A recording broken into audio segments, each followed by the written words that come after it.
Si myslím, dobre, začali sme hrať to, čo sme si povedali, chceli sme supera dostať pod tlak, čo sa nám podarilo. Tak ako Rado vraví, tých 10 minút bolo z našej strany dobrých, tam potom prišli také zbytočné fauly, boli sme zdržaní puku,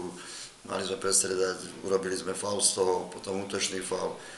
Tam sa to potom začalo trošku zrovnávať, tá druhá tretina bola taká dosť rozkuskovaná, tam sme vypadli z hry, už potom už to nebolo z našej strany ono, už tam ten tlak oka bolo tam málo korčúvania, bolo tam málo emócií z našej strany, čiže ja som to chalanom vyčítal jednoducho, tak v finále nemôžeme hrať, tam jednoducho sa musí, to srdce musí fungovať a to celkom nám v tej fáze nefungovalo. No a v závere sme dovolili superovi, aby s tým výsledkom čo spravil, tie hlúpe vylúčenia, opäť to ako, neviem už, ako im to mám povedať tým chalanom,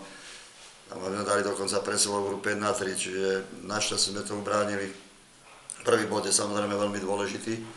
čiže ja som zaň rád, lebo hovorím aj ten Martin zbudzoval trošku aj rešpekt, lebo mal tie dobré výsledky, dával veľa gólov, čo je plus, že my sme ich do nejakých, aj keď samozrejme boli tam šance, tam vychytal skvelý Adam alebo hostia to netrafili tú bránu, tam mali pár dobrých šancí, no trošku aj šťastie stálo pri nás, ale ja som rád, že ten prvý bod je doma a dúfam, že zajtra ten výkon budeme stupňovať a bude to ešte lepšie.